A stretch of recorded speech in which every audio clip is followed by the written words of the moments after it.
What's going on, everybody? It's me, the host of the Classic Buffalo Podcast, Ryan Monson, here again for yet another episode. You guessed it, we're still here.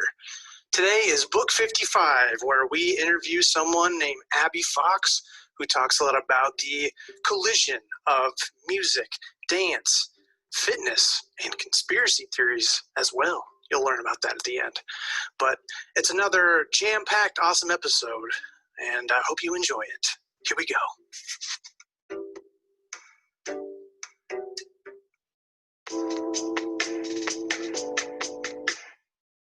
Joining me this wonderful Monday is Abby the Fox. Hi, how are you? Hey, I'm good. I'm very good. How you doing? I'm good. How are you staying fit in this quarantine? I basically train them like I do in the studio. I didn't do a whole lot of training myself. But, from that call, just to do my own home workouts, I don't even have a set of, I need a set of dumbbells and a couple bands at home, and I don't have them yet. So I need to run up to the studio and get those. So you have your own studio. Like, I don't even know how studios work.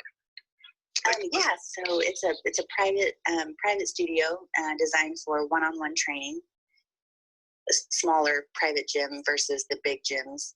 I love the big gyms, but when it comes down to personal training, it's nice to kind of have just your trainer's attention. Mm-hmm. So that's where the studio was kind of born, with what I found that I really liked from big gyms, in my upbringing, and what I really liked from the smaller studios and dance studios. Really is kind of my where I fashioned my studio off of. Mm. So you're like a full-time fitness instructor, pretty much, right? I am. Yep, full-time trainer. Man, yeah. That's so cool. Have you always been like that? I have. Like, you've always been fit, like, since day one? Or, like, because some people are like, that's how I got into fitness, Grew up very much interested in fitness, and grew up in the dance studio, so I kind of always had that in my head, and my folks will say I always had that extra interest in it anyway. I would, ever since I could, I would be like, all right, I'm going to go on a run, or lift weights with dad in the garage, or, so yes, I guess I always have been into it. So yeah, we'll get into your whole fitness journey, because everybody has what seems like, for the people that I've talked with, have a really cool, like, how did I get here with fitness journey and stuff. But we're gonna do a first five, kind of some five icebreaker questions, so people can get to know you, and we can get to know each other a little bit easier. So, number one, if you had a time machine and you could go forward or backward in time, where would you go and why? As much as I don't want to say I'd want to go forward in time, because I know we shouldn't do that, the first thing that comes to mind is, going forward X amount of years and knowing that everything will be okay as far as, with the economy, with my business. There's a lot of unknowns right now, and so I guess my mind kind of goes there. Even though I don't like to even live that way. It's kind of like I don't want to give my answer away on. Right. An exciting answer. No, that's okay. I feel like if you were to go forward, you'd like almost ruin the surprise if it was like something really good. But there is something comforting of like getting to see your kid, like to see their kids if you want, grandkids. Like, oh my gosh, they did it. And then if you didn't like it, you could go back in time, like look back to present and change it, right? And then it's sort of like, do you remember the show That's So Raven? Do you remember that show? Where like, because she saw the future and she didn't like it, she would actually try to change it, but trying to change it is what made it, So it's sort of like, you get into such a... Right, yeah. It's kind of like you just shouldn't go there. So yeah. I should have been prepped for that question, sir. Oh, no, you're good. That's why I feel like maybe going in the past might be kind of cool. Like maybe meet some like ancestors, like your great-great-great-grandparents or something. Like see like, oh my gosh, they're exactly like me, or this is how they did it, or something. That'd be kind of cool. Like one thought I had the other day was like, would I be friends with my parents if I was my age now? Like as a kid, like to grow up with them and like you couldn't tell them that you were their kid, but just see if you get along with them. That's awesome. Yeah, it's totally. I've had that question has crossed my mind a couple times. Number 2, what is your favorite thing you've ever bought with your own money? My first car. Ooh, okay. I worked for my dad for 2 summers. He's a landscape architect. I worked for him. Okay. Well, I worked for him for 2 summers, saving up the money. I'm sure it was way more summers than that, just in general. But said he would match whatever I saved. Okay. And so I saved up. I'm pretty sure it's $2,500, so I could put $5,000 towards my first Whoa. car. And that's kind of huge. We saw a little white Honda Del Sol. Do you know what those are? Mm-mm. They're 2-seaters. They're Honda. They're 2-seaters, and man, they are cool. And so I saw this on the side of the road, and it fit, and it fit the price point. And oh man, learning how to drive a stick, that was fun. I'm looking at it right now. This is cool. Wow. They're such cool cars, and it's funny. My mom actually still has it. She won't let it go, and it still rides. And Would you want it again? Oh heck no! No? Oh no! It was just so cool in high school. I mean, I had the coolest little car, Mm-hmm. big old. I thought I was the coolest, of course.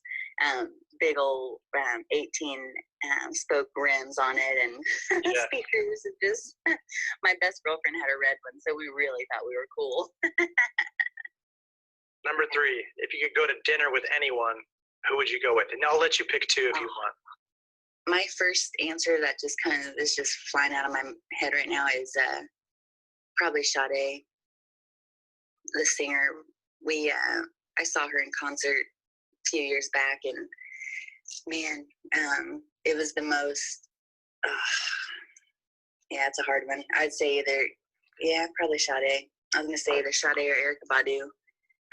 Couple women that just turned my whole little world inside out when it comes to soul and music, and so yeah. What is a healthy dessert? You could go with like fruit and chocolate, like a fondue type thing. Ooh. That way your contents that you're dipping aren't, doughy and gooey and fatty.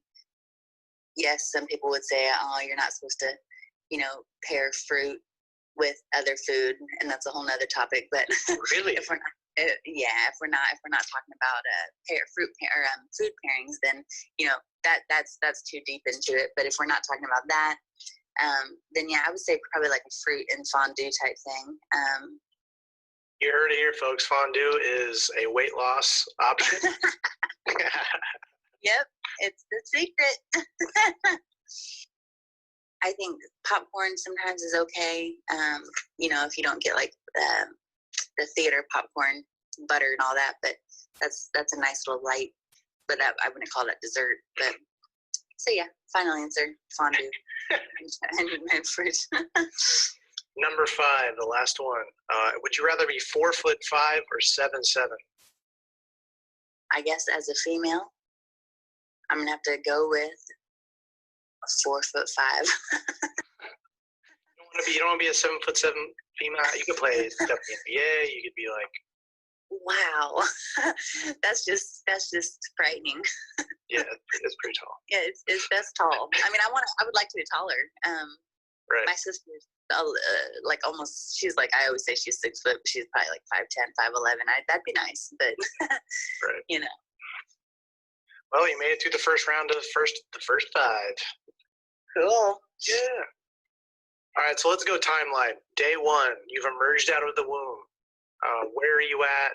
What's your family like? Were you close? A lot of siblings, like all that jazz. Like talk about, the first days, couple years, like growing up. I have a younger sister, Lily Love. She just turned 30 last weekend, and I'm 33, so we're a few years apart.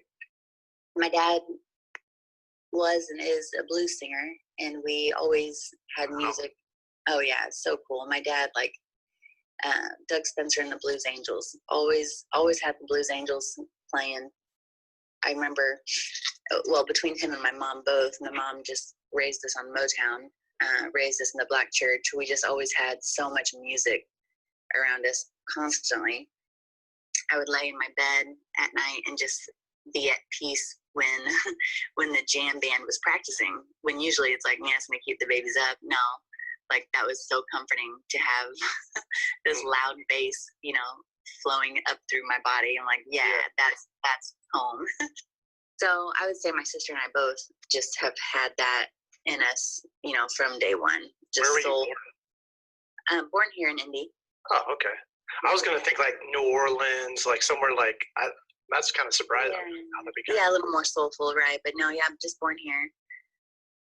Both my folks are self-employed, so we, Lily, my sister, and I always saw them doing the self-employed thing, and I think that was just normal to us. And then fast forward to nowadays, Lily and I both are business owners. So, we just always saw, my mom's she's a hairstylist. She had a hair salon, and then whenever she moved it to the house. So we just always saw them doing their own business, and I was more the athletic one, and my sister was more, a little more artsy. I should have followed her footsteps a little bit more. Growing up, I stopped piano lessons, and now I don't want to get too far ahead of myself, but now I would love to have that skill of being able to play piano. And like even in dance, I got out of ballet at a young age because I thought, I know what I'm doing. I'm a hip hop dancer. I'm a street dancer. It's like, no, you need to stay in these fine arts because those are the things that are going to help you long term in those areas. So so my sister plays just about any instrument you can think of. Did you travel at all? Like do competitions, get into the dance culture at all? Right. Did a little bit of we didn't do too much of the competitions, but just a little bit of it, not too much like where you had to travel a whole lot, spend a ton of money on it. We didn't have a ton of money to do all that. And it's kind of one of those things where, my main thing was just a local get up. And then in high school, leading up to, of course, I tried to play catch up with all the ballet and all that stuff, but my main style was always hip hop. And then, of course, high school, we did their dance team before football games at the halftime of basketball games. So that was a blast. That was so fun. Yeah. What are like some of your favorite memories from growing up? I would say definitely performing at the football and basketball games was really, really fun. I always think about that, about childhood. And I guess, that's just high school. So even younger before then, I was just talking to a girlfriend about this the other day, talking about USA Skates, just how many, times and memories were made in USA Skates, Skateland. I haven't been there in, years and years and years, but I'm going to go back because I just found a girl who does some skate lessons. She just does free skate lessons, and I'm like, man, can I come hang out with you guys? And so definitely. And I told her, I said, it's been 20 years, but I can skate. Okay, I know it's like riding a bike. I'm not scared. So I would say that's a big thing I think about too. Is just it kind of all makes sense. I'd be just loving life if I was in there, and then stripping off the skates and just dancing. That was like it's just my life. It also reminds me of there's an under 21 dance club. Do you remember this? J2 under 21 dance club. Does that ring a bell? I wouldn't have been. I remember my dad would be like, all right, babe, you sure this is cool? And I'd be like, yep, it's cool. And I was probably, I don't know, 15, 16, and he just dropped me off like, all right, you know how to be a good girl. And I would just be mesmerized at just these, basically like line dancing, male, female, just the group dancing. I would just be mesmerized. So that's another thing that kind of pops into my head. Like, man, I did have a real fun, soulful upbringing where my folks, they'd always say, be in the world, but not of the world. That way, you know how to maneuver through. Just don't get kind of sucked into worldly ways. And, my folks really did it right as far as, I guess, not sheltering us and letting us be who we were. Because I mean, I've always been just a hip hop girl. I've just always been, that's just always been my thing. I can't imagine my life if they were like, no, you can't listen to that, or turn that off, or, you know, that's bad. I cannot imagine what life would be like. Well, so you wouldn't change anything about how you were like raised or how you grew up? I'm very, very fortunate to say I wouldn't change anything, which is just super, super blessing. I know not a lot of people can say that. Yeah. Now, you know, after I was raised, I might change a few things, but growing up, now that stuff was nice. That stuff was real nice. Yeah. High school, like what was going on, like kind of high school, college age? Did you go to college? You know, if you did, what was the, you know, process like with that? You know, kind of talk about that age, what was going on, anything, you know, of note. Okay. I'm not a big books person, not a big school person. When I think about high school, I think about dance, and you know, it's kind of just, that was just kind of always on my mind. Graduated mid-year of the senior year, and, you know, skipped prom, skipped all these things just because I wasn't really interested in it, which is weird. Looking back, I'm like, man, you know, stay young as long as you can. But I was so in the mode of getting something done. I had the credits, so I went ahead and graduated. And I worked at GNC for a little while, trying to figure out what I was going to do. I was actually involved in what became a startup franchise, which was really, really awesome. A big learning experience. Whenever I was graduating, I was approached with this idea of an an alternative to after school care, before and after school care, actually, for the ages 9 to 14, the age group that is really too young to just be home alone, but just too old for daycare. You know, they're just kind of that age that a lot really can go down. And if they have the right upbringing, a lot of good things can happen. So anyway, I got involved in that, and it was called HIP Studios. It was a really, really cool thing. We got linked up with the school systems, bus routes, and the kids would come to us, you know, like I said, before and after school. We would do alternating days. We would do art and cooking and dance and theater and all kinds of fun stuff with the kids. And then in the evenings, I would keep the studios on via fitness classes. So I kind of always knew that I was a teacher. You know, I just loved people. I loved teaching. So so early on, I had a lot of interaction with people, with their, you know, teaching their kids, teaching the parents. Pilates, you know, I taught big What is groups. Pilates? I've always heard this word, like, like it's at a point now where like I can't ask what it is. Like, let's talk about Pilates and yoga. Pilates and yoga are body weight exercises, but they're opposite. Yoga is going to lengthen the spine, lengthen the muscles, okay. And Pilates is actually going to shorten, if you want to think about it in the opposite way, but it's basically all going to be movements based around contracting your core. So when your core is in control and zipped, you can do all these movements reaching out away from the core, but it's strengthening the core.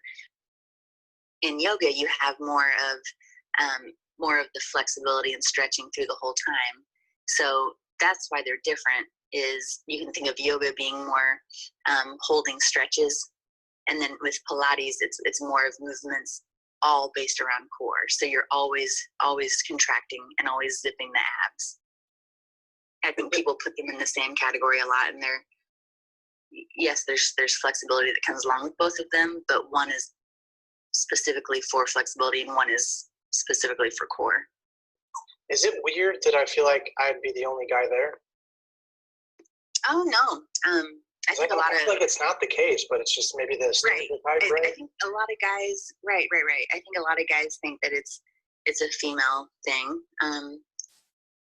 If you're a client of mine, I'm throwing you on the reformer.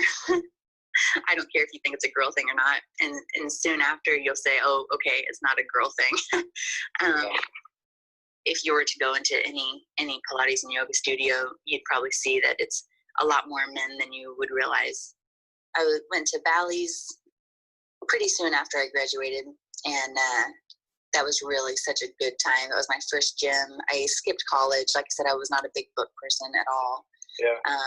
I did my certifications. It took about a year, maybe a little longer. What certifications? So my certifications are NASM and NSCA. They really cover everything that I do. I did Pilates mat also with Bally's, and a couple nutrition certs too. So I always say I put myself through college with these big certificates. Yeah. Those were pretty serious to get through. But I was into it. I kind of always knew what I wanted to do. And like I said, the working with kids and teaching them dance and all these things, I just knew I was a teacher. I knew that I'd really do well with teaching others how to work out. So, did you ever get any shit for like being bad at school? Did you ever have like teachers or people who were like, oh, you're never gonna be any, like, did you ever have that? Because I know your parents were like really cool and supportive of what it's so weird. I kind of thought about this. It's funny you're asking, because it was like the opposite. But I think both my dad graduated from Purdue. I think that they're both smart enough, but I don't think that either one of them really applied themselves. So I think that it was traveled down from them that they're like, average is all right. And it's like, wow, if they would have just encouraged me to be on the A honor roll, like, try to shoot for A's, I probably would have done a lot better. So it's just weird how I didn't really get a lot of even teachers or anyone else being like, hey, you really ought to put yourself more into school. So it's interesting. It's like, man, now that I'm a mom, I'm gonna always encourage Frankie to do the best she possibly can instead of just kind of getting by. Yeah. So yeah, it's very interesting that you're asking me that, because I was just thinking about that a couple days ago, how I wasn't really encouraged to be smart, I guess, is the best way to put it. Isn't that weird? Yeah, they never pushed you in that area, so you never know if you had the potential for it. It was very, very weird. And but you're self-taught. It's not like you're like completely, it kind of worked out differently, right? It's one. Yeah, well, and I guess, the pros that came from it was both my folks said you don't have to go to school to be a millionaire. I was really encouraged by them. When I say I wasn't encouraged to be smart, that sounds like it just sounds like you just weren't really encouraged. But I was so encouraged by them. It's just kind of odd to me that could have been part of it, but that was just like, oh, you're cute. You're good. You're good at things, so like you don't need school. It's kind of how I felt. That's a little weird. Yeah. Have you felt like kind of that? Oh, well, you're just attractive. Like you just can rely on that, and you're like, well, I want to work hard too. That's kind of what I'm getting at. Is it's odd to say that, but yes, I think that sometimes you get put in that category of you're cute, and it's like, well, okay. How do you fight that? I have had some hard conversations, I guess, in business where. I guess a good example of what I'm thinking of is I was kind of getting thrown around by a colleague very similar in age, and I waited around at the Starbucks, and I'm like, okay, I gotta like see, I gotta see what this guy looks like. I don't know. I was just kind of mad. Like I was like, I gotta hang out instead of just leaving. It was an hour late to meet, all this stuff. So I kind of. I was like, all right, let me calm down. But I gotta let this person know a little bit of my mind right now. So I've had to have a couple like hard conversations with people about just that I am serious in business, and I've always gotten by in business thinking my people are my people. Some people aren't going to get it. Some people aren't going to get you. I push the sex appeal too. There's part of me that's like, man, I push the sex appeal, but I want to be taken serious in business. So I kind of make it harder on myself as well. You know, don't get me wrong. I'm not running around in turtlenecks. So there's both. I could be a little more business professional. But I'm like, you know, I'm a bodybuilder, man. Like I'm a visual artist.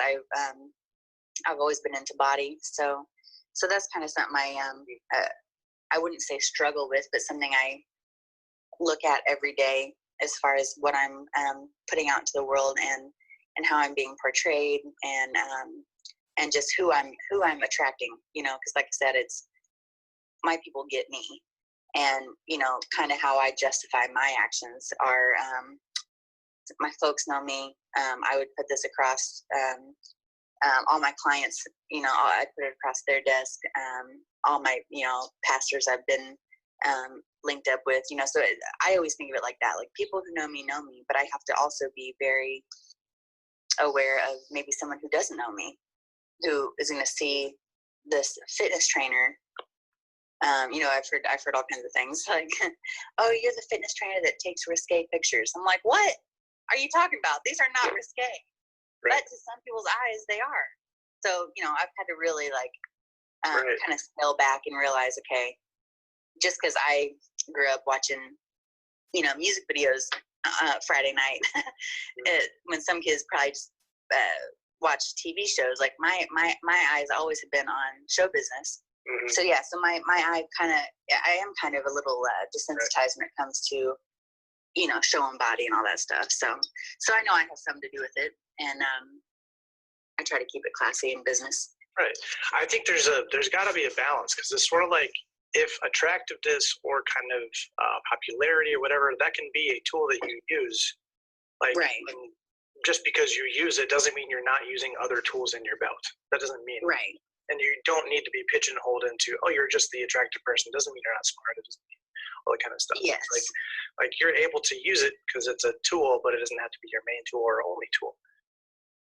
Ultimately, people are going to paint the picture they want to paint. You know, like if they want something to be true, they'll want it to be true. The kind of interesting thing about what you were saying is, like, I've been thinking about like seeing pictures of like fitness models on Instagram, where like, just because I have models for my vintage clothing and stuff, so I run into a lot of models a lot of times. But like, especially in fitness, I'm like, are they posting it because they're trying to do like show workout videos and trying to show how to do exercises and showing progress, or showing like I'm happy with my body, or are they doing it because I need likes? Or is it both? Right. And is that okay? Right? Exactly. Yeah.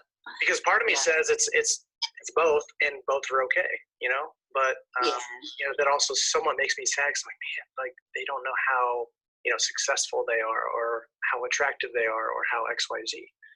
Yeah. I get conflicted because, like, do I contribute by liking this post?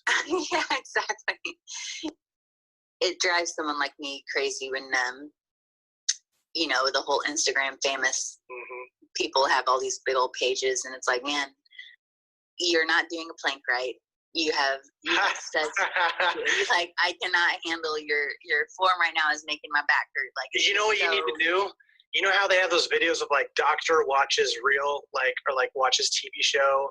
Like, oh, totally. You need to do that for fitness, where you watch other fitness people like doing workouts. You're like, nope, that form is completely off. That would be brilliant. There you go. That would be so smart.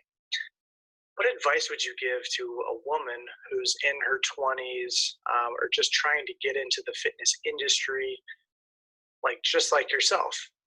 What advice would you give to them? One thing I wish I would have done in my early 20s would be really jumping into studying food and hydration, you know, energy systems, and food is our biggest tool. And a lot of times we don't focus on food so much because we think food's bad. Like, ooh, you know, let's get all powered up and psyched up about the gym, when the gym is good and great, but you're not going to get the body you want unless you're feeding it right.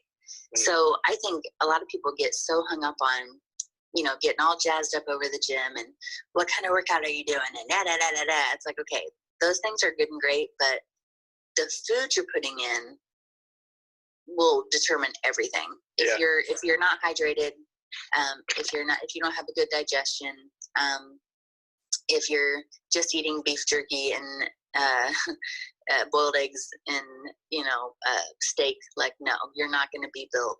So the way I used to teach nutrition is completely opposite of what I teach now. And it's just because I dove way more into it than I ever did in the beginning. In the beginning, I was just so concerned with working out every day, sometimes twice a day, and just slaving over the gym. And I look way better now than I ever did in my 20s, because I think I was just too stressed out over the wrong things. And stress is not going to let your body do what it wants to do. It's never going to give you the results you want, because you're always releasing cortisol, keeping belly fat. So that would be a big thing, I would say, is focus on your time out of the gym just as much, if not more, than you focus on your time in the gym. The time that you're working out is a lot of times fun, exhilarating. It's hard work, but it's easy when you're in the gym. The time spent out of the gym, that's the time that really needs your focus and your undivided attention and your passion to really learn for yourself. Having a trainer is wonderful, but you don't want to get too many outside opinions. You need to do your own research, find your own way, and then those habits will stay with you forever. If you want to start a business, you really have to kind of have those same principles. Having the passion inside of yourself, that has to be there. If you don't have a passion and something that you just wake up thinking about and go to sleep thinking about, that's your first thing before you're even jumping into business, because just to stay in business is one thing. To have your clear vision of what your business is, and to have it to be organized around what that looks like and how do you keep your doors open day to day, that's pretty serious. So thinking of that, like your the nutrition question, it's kind of similar as far as building daily habits that will keep your doors open. Building daily habits that will keep you functioning healthy and becoming leaner and stronger. Do you have like a story of maybe someone who's reached out to you and said, like, thank you so much for what you're doing? Or a similar question be like, have you had a moment in the last couple of years or just historically where you're like, this is why I do what I do?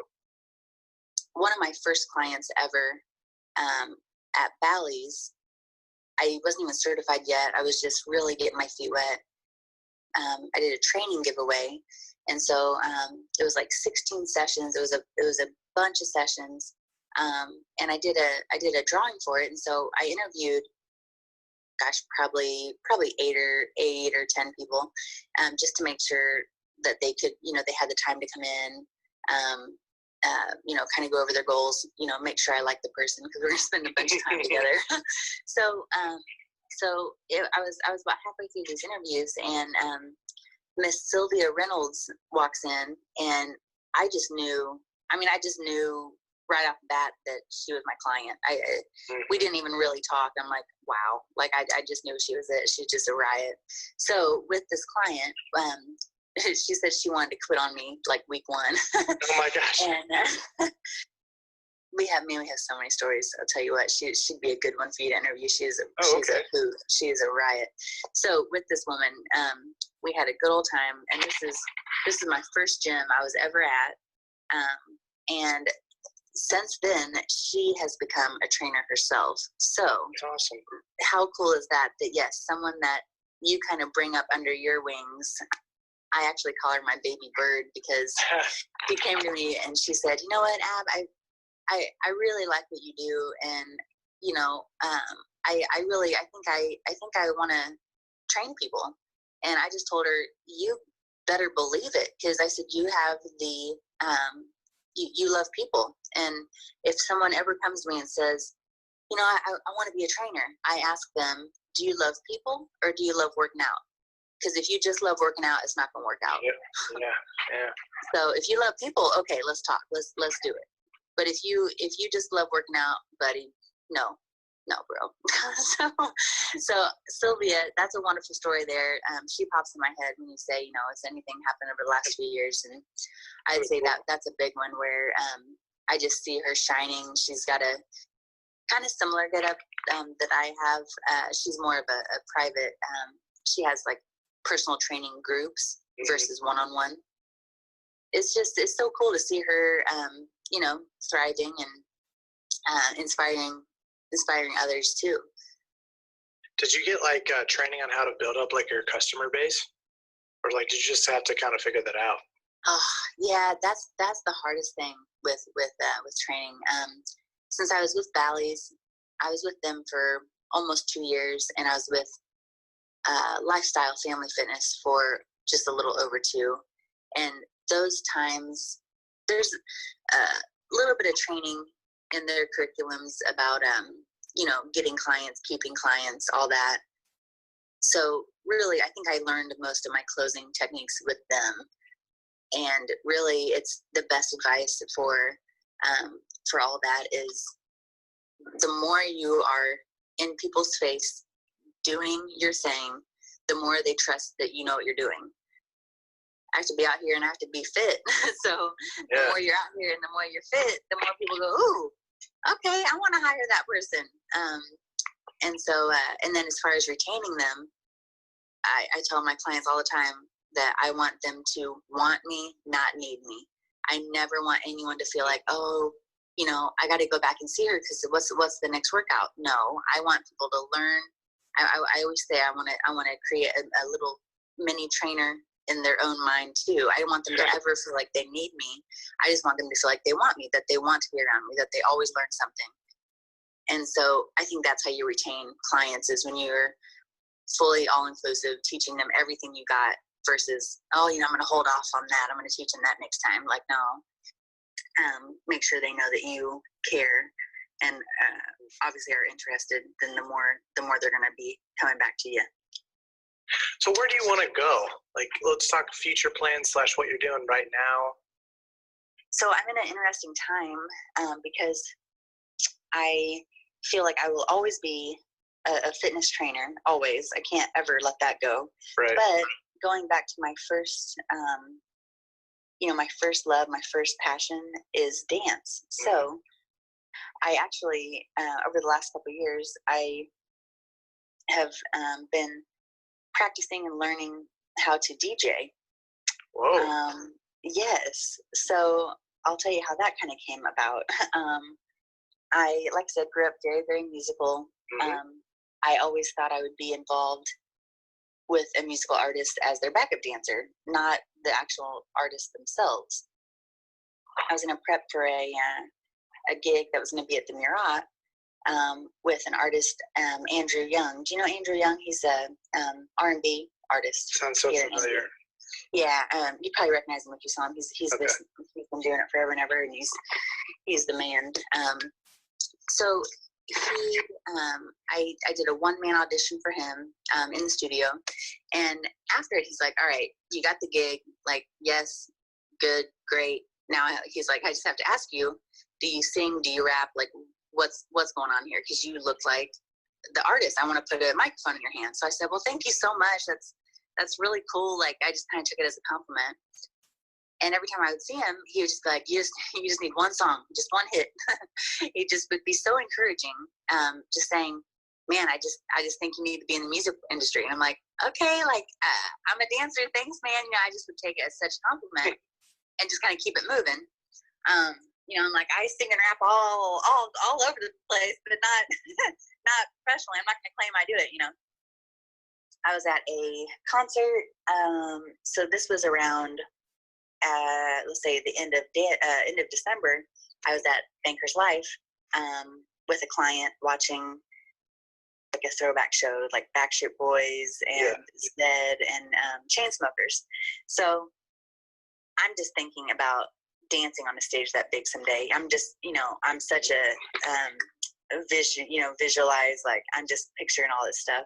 And it just hit me so hard that I needed to be a DJ. I'm like, wow, it hit me so hard that, these, because at the time Zed was down there with the whole, all of Conseco just going nuts.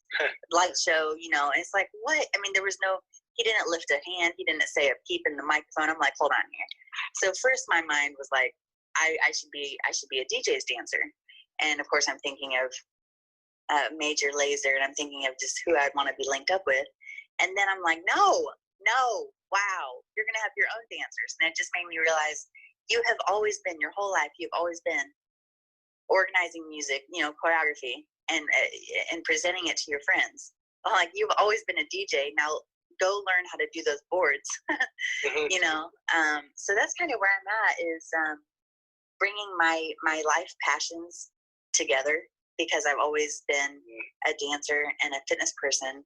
I'm designing a DJ set that is very, very healthy and fit and interactive, way different than any other artist. The music world is just full of drug, sex, and rock and roll. It's like it didn't have to be all that. Like a huge goal of mine, when you say, what am I going to look forward to in the next, let's say, 5-year plan, I would love to have a kids outreach, like a free kids stomp team.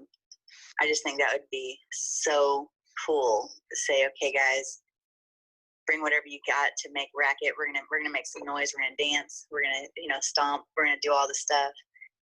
Kind of like a kids Blue Man Group or something, Yeah. So that's something I have a big heart for, and I think that everything will fall into place as far as how that happens, what it looks like, all this and that. But I do think that being a presence in the DJ world will help me get there, and just being that positive, fit, healthy person, just making people dance is my goal.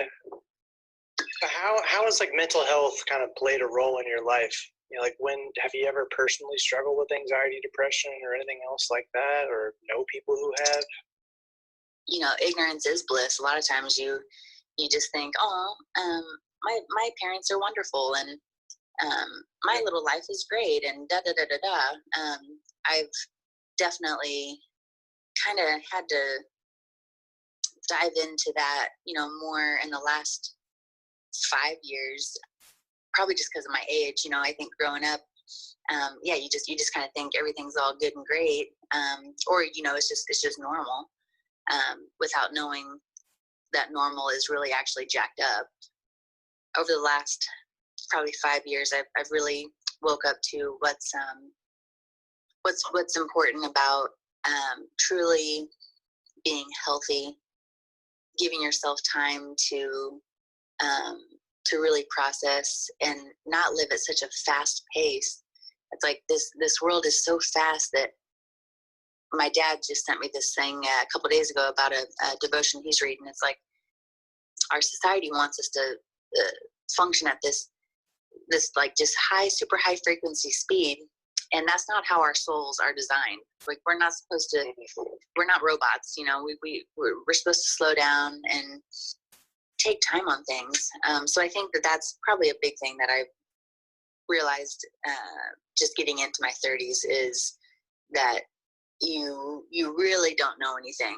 Like, in your 20s you think you do. I guess it's just very humbling, to be 33, to have a divorce under my belt. Now I got a baby and the business stuff under my belt. So it's interesting to look at now and go, okay, now you're looking into mental health. Okay, good job. At least now you're looking into it. Because before, never too late, though. Right, never too late. No, never too late. I mean, before you're just kind of going on this, on this hamster wheel, thinking like, I'm doing everything I should be doing. When in reality, that hamster wheel could be making you mental. What are your thoughts on counseling? Oh man, big time fan of counseling. They say trainers are like glorified therapists anyway. I have a couple counselors I work with for my own life, and I had good experiences and bad, just as far as linking up with the right people. I found. Afraid to go to counseling. What would you say? You say if people are afraid of it? Yeah. I would say if they're afraid of it, they need it the most. Mm. Because I think that they're afraid of diving inside. It's like it's comfortable to hide something, squash something, and I'm thinking of a friend of mine that doesn't want to go to counseling because there's something that she doesn't want them to know. And so it's like, okay, I think that that's probably a lot of people that they just think, oh, if I go see this counselor, like they're gonna shake me down and they're just gonna know everything. It's like, no, this is not gonna be some lie detector interrogation. Like, this is not some scary, these people surely have things they don't want you to know too. It's like, look, this is not that you have to open up yourself to someone. And a lot of people don't want to show everything. And it's like, you don't have to, it's like you can go and talk about one subject. They're not some crazy, witchcraft, hypnotherapy. They're not some kind of, and believe me, I'm a fan of hypnotherapy. I'm not trying to group it, I'm not trying to say like that's witchcrafty or whatever, but I'm just saying, they're not going to just somehow trance you into spilling your whole life story out to them. So I think maybe that's what people get scared of, is they just think they're going to have to tell it all. What's like the best thing someone can do who struggles with mental health issues during like today when quarantine? I'm a big fan of journaling. Some people, it's like you have your journalers and you have your people who aren't. And with journaling, even if you're not a big, if it's not in your habit right now, just kind of setting aside some time to jot your thoughts down, instead of opening up Instagram. Or sometimes I tell myself, I'm like, if you open up Instagram one more time, like, like your little brain's gonna be fried. Like, you got to think about what you're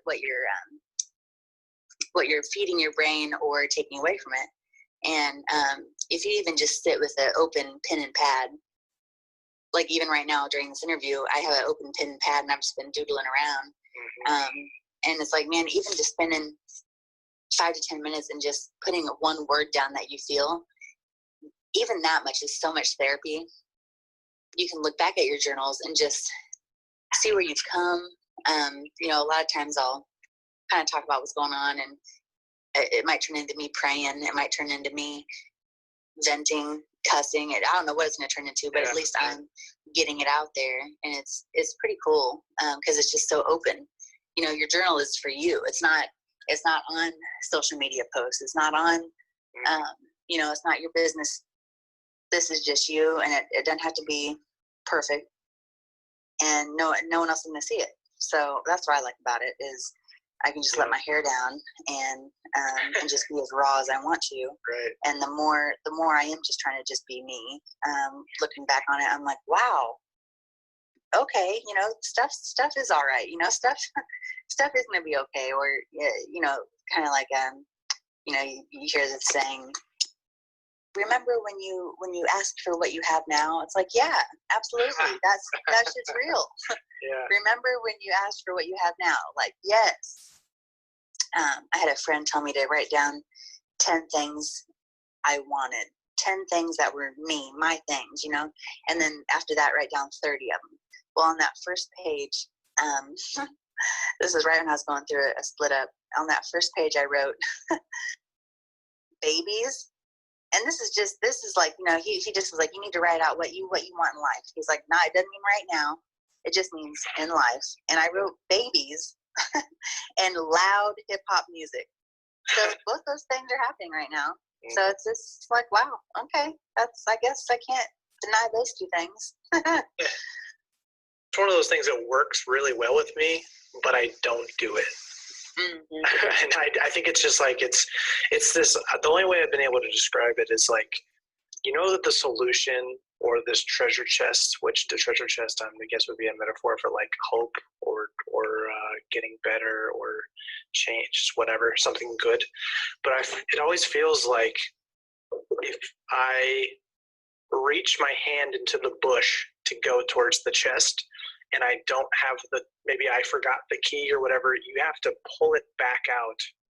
And there are rose thorns that you're going to get cut, that you're basically, my fear is, like, for example, if I was like, yeah, I'm setting aside 1 hour to journal, in my mind, I'm like, I'm setting an hour aside to possibly to cry, or to make pain, to think of that time the girl bullied me in 4th grade, or to do this or that. Like, and I immediately go, I don't want to. But when I do it, it's still like I am making progress, or I am like actually, thinking and trying to get through some really difficult things in my life. Or it could just, not all journaling has to be necessarily like bad or traumatic. It could be planning for, it's journaling, just getting your thoughts and stress of anxiety for the future and stuff, like just to get it on paper.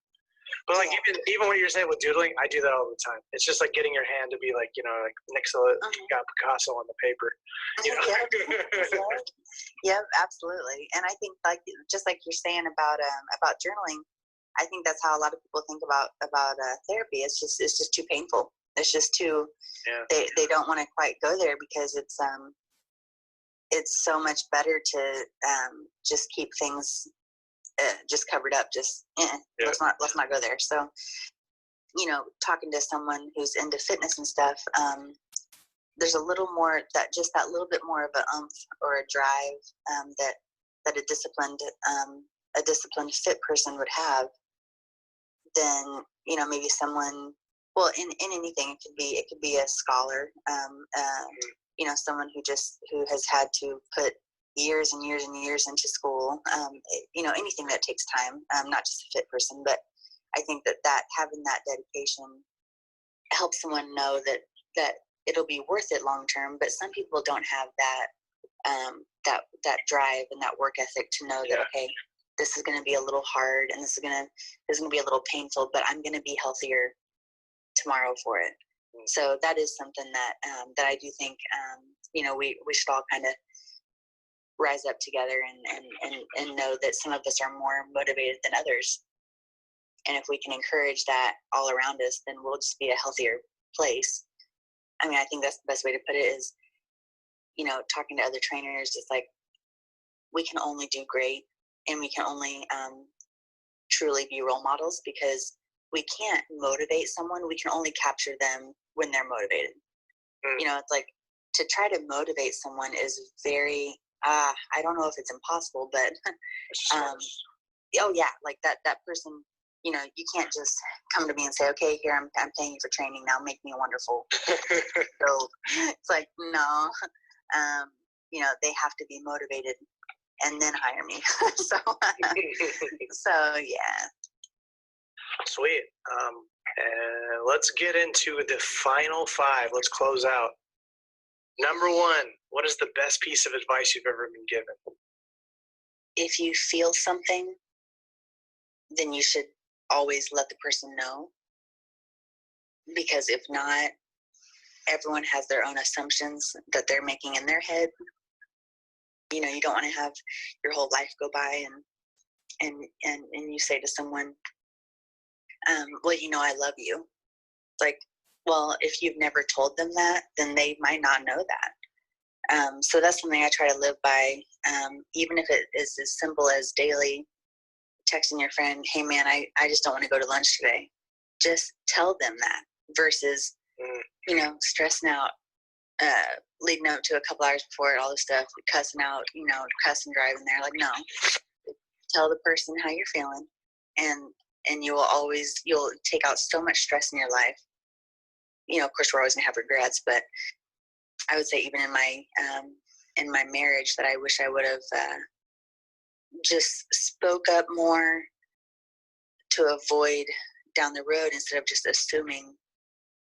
I think what happens a lot of times with couples, and even friends, but on a couple level, you have a certain way you think it should be done, and they have a certain way they think it should be done. And really, you're both probably right. But if you don't communicate, your way to them.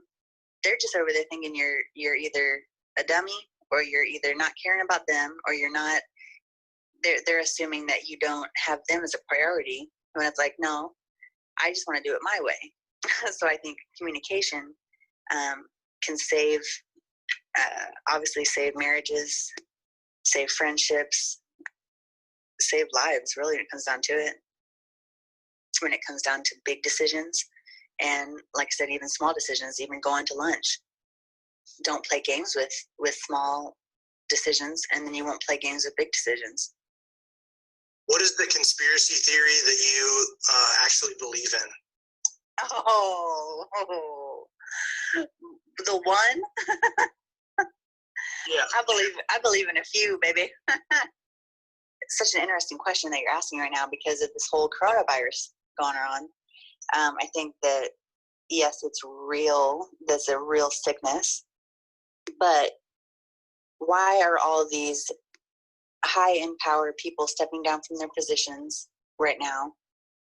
Why are these celebrities getting the virus? I think Weinstein just got it. That's weird. Totally weird. Yes, I think that there's fake deaths going on. You know, the whole like Illuminati is real, and their owners are you know, it's like, man, like basically like let's take Kanye West for example. This will be good. this will be great. Yes, let's take Kanye. So like, to all of us, we think, man, like, what's this guy doing? He's, you know, he's a rapper. He raps about, you know, this and that and this and that, and then he's gonna turn around and have Sunday service. Well, I think what's going on with him is he is trying to break free from his owners. And when I say owners, that's just an Illuminati term. You know, they sell their soul to Satan, literally, all this stuff. Like, it's the scariest thing. I never want to go there.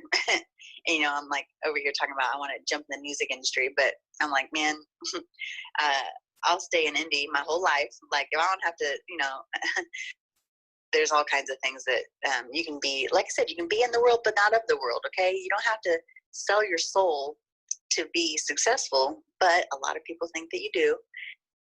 He looks like he's, you know, mental breakdown. All this stuff's going on, and so yeah, there probably is some truth to that. That these celebrities are going through such a traumatic experience.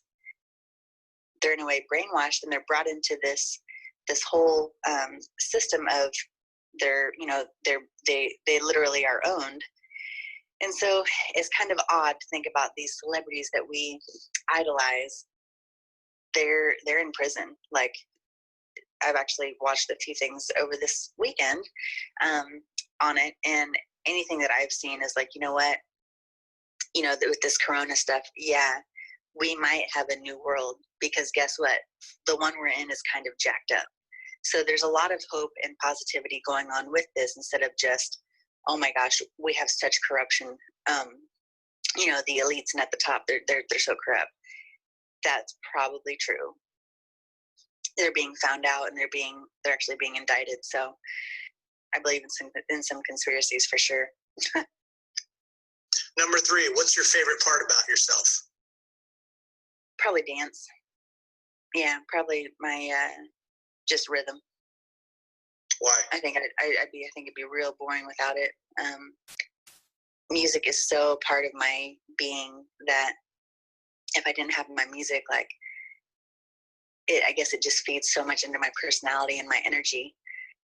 I wake up so ready to rock and roll because of, you know, it's just like a spirit-filled thing I feel when it comes to music. Music has a special place in my heart. I totally get that. What is the best part about being a mom? One thing my mom said to me right before I was about to have Frankie, she said, babe, you have helped me, or no, she said, you have taught me more than I've ever taught you. And I just sobbed when she said that. And this is right before I had Frankie. You don't know what the heck you're to expect. You're just like, okay, hold on. Wow, I'm gonna be a mom. What? She's like, you have taught me so much more than I've taught you. And I think that just was so encouraging to me at the time, because it's like, you know, you're nervous right now, but your whole life is going to be so much more enriched because you have this little girl. And so I think the best part about being a mom is the selflessness that comes with it. Things I used to care about for myself are gone. They're just not really there. I think it's just, it doesn't matter what age you have kids. I think it just happens when you have them, where they are really all that matters, and the stuff that you want for yourself reflects to them too. It all is about them. So yeah, I think the best part that comes with it is giving up that selfish kind of living and even thinking, giving up yourself, but you have you have a better life because of it. I think that, you know, people without kids, especially younger people, might think, man, you know, what's life going to be like with kids? Oh my gosh, it's going to be so different. It's like, yeah, it is going to be so different. And that's where the cool part comes in. It's like, yeah, this is it. This is different. I like this. Yeah, I can't wait to be a parent. I mean, I still have some stuff I want to do, but I also need another person to do that for the most part. Right. Can't really just say, yeah, I want a kid. Well, you can't really do something yet. What is one of your most proudest moments of yourself, of your whole life? Well, definitely bringing that little girl home from the hospital was pretty cool. And she's only 16 months old, so that's you know, it's kind of hard to get away from that topic of just, you know, being scared to death.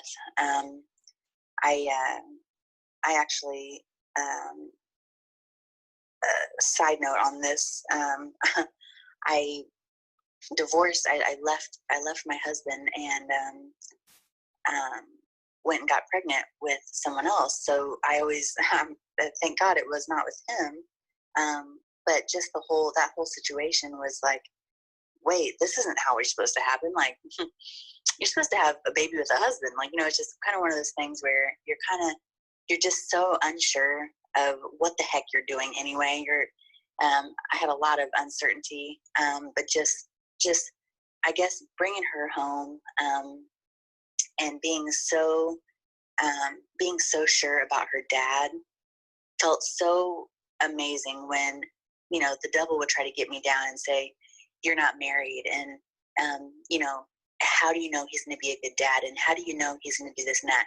And I'll tell you what, that man never missed an appointment for the doctor, even to tell me, are you taking your prenatal gummies? He never missed, you know, anything. And so that right there, it was just such so much comfort that would come from, you know, to an outsider, or like even to myself, looking at it on paper. You know, it's like, wow, really? You thought you were going to have kids with this man, and turns out you kind of woke up and realized you had to leave him, all this stuff.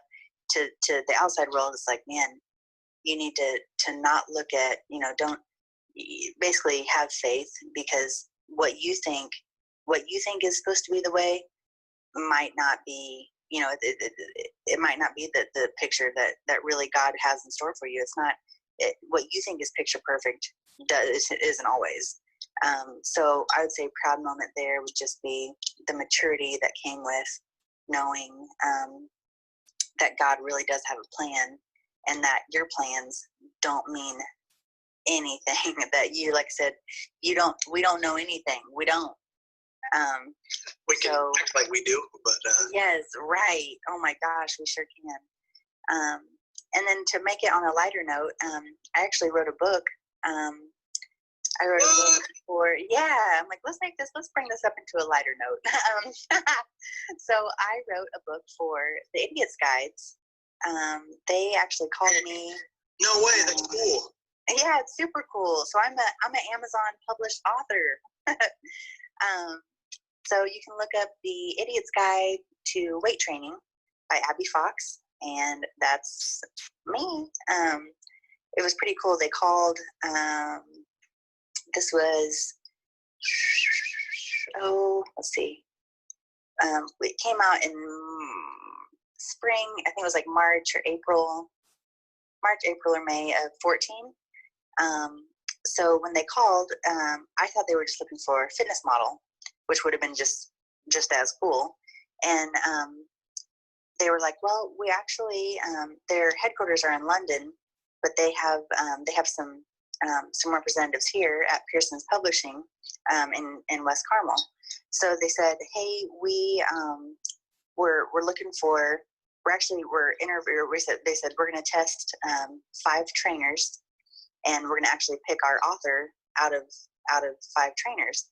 And I was like, wow, that's brilliant. How smart. Get 5 professionals, ask them how they would design the book. And it was funny, they actually asked me on the phone. They said they were telling me what the test was, and of course I'm just going okay, and I wrote down TOC, and I had to Google what TOC was, and it means table of contents. So how smart. They asked five professionals to design the TOC. You know, how would you make this book look? And that right there I thought was so smart. And so anyway, TOC explained the progression of a squat and 2 moves of your choosing. And then I just kind of threw in a couple little things extra. Seeing my dad do his landscape plans growing up, you know, I always liked how crisp he was, and so I put on the front of my plan a couple anatomical man position, you know, the body, palms facing forward, and so I just took a primary and secondary coloring pencil and said, okay, you know, I did a real quick block and said, when people are done reading this, I don't want them to feel like idiots. I want them to feel like they can actually, you know, they know what a pec muscle is. They know what a hamstring is. So I kind of just did a quick little sketch of primary and secondary muscle, and called the guys and said, hey, can I come walk my test in and shake your hand? I don't have a fax machine. I said, I'm not the most techie person, but I'd like to come shake your hand. And so within 12 hours, they called me saying, you're our author. So that's my little story on that. And it was a pretty cool experience. Yeah, so that was a big time, like, accomplishment that I didn't even know was coming my way. That was just one of those, oh, thanks, God. Cool. You know, it was kind of one of those a pat on the back to say, you are a good trainer. You know, I was like, wow, I do love what I do, and I am good. So that was cool. So now what I want you to do is I want you to pick one person, significant other, sister, brother, whoever you want, someone, old teacher from 8th grade, shout out Janice, you know, for getting me into fitness. You know, whatever you want to do, we're shouting out a person and just kind of thanking them for how their impact on your life. And then you're going to share this part of the podcast with them. I would say shout out my little sister. Basically our whole life, she's always been so encouraging to me, no matter what it was that I'm kind of like the crazy idea person. I might have a crazy idea, and she'd be right there with me saying, yeah, let's go do it. So I would say with her, having that support of kind of like, just how you would really want a sibling to be, her just being 3 years younger than me, it was like that encouragement of being a role model, but I didn't really have to be too much of a role model just because she was right there alongside of me being a super badass, you know? So yeah, I would say I want to shout out my little sis, because she has just always been so encouraging just by being her, you know, just by being my sister. Yeah. Shout out. Yeah, Lily Love. Sweet. Well, we're pretty much done. How can people find you? Like, what? Plug your Instagram / just how can people stay in touch? Yeah. Abby Fox. My Instagram, I have a couple of them. My personal one is Abby the Fox, and the studio one is Refuge Fit. And then I also have a vegan eating or a plant-based eating page. I would say plant-based because I don't preach full vegan. I really like plant-based theories.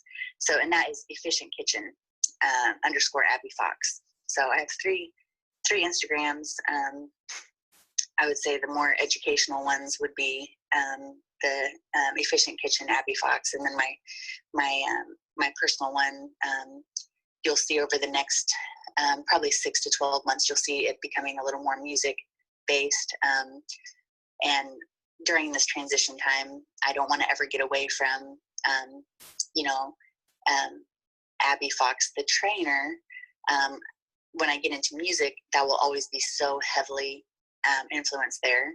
So it hopefully won't be too confusing, but this interview is kind of a good time for telling people about what I'm doing too. It's kind of cool. Yeah, it was super awesome to have you on, Abby. I'm pumped for you to get into the DJing and just kind of see where these next couple of years as a mom, professionally, for you to go. Yeah, it's going to be fun. It's going to be very cool. Goodbye, guys. Hey, see ya.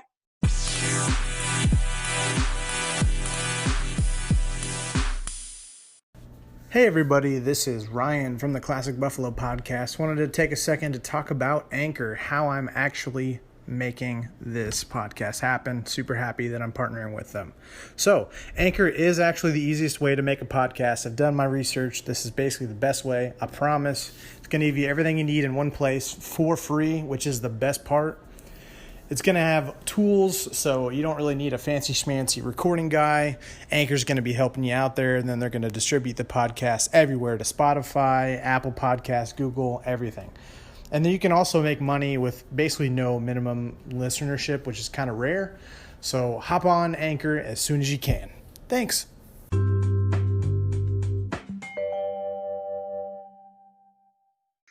And that's the end of the episode. Thank you so much, Abby, for joining me this week on today's podcast and just kind of sharing your thoughts on so many different things and kind of how you got to the woman, the amazing woman, I should say, that you are today. And I'm so excited to see where you're going to go with your DJ journey. And if you know her, guys, if you're a listener and you know her, go hammer her and keep motivating her and being a support to her into her journey into that, because she'll hit some walls, but no doubt that she can overcome them, especially just with her ability alone. But alongside any support that she gets, it's going to make it a little bit easier. So go follow her. If you're into the fitness thing, she's definitely available for that kind of help as well. But it's just going to be interesting to see how all things pan out with that. So, but I'm super glad to have had her on the podcast.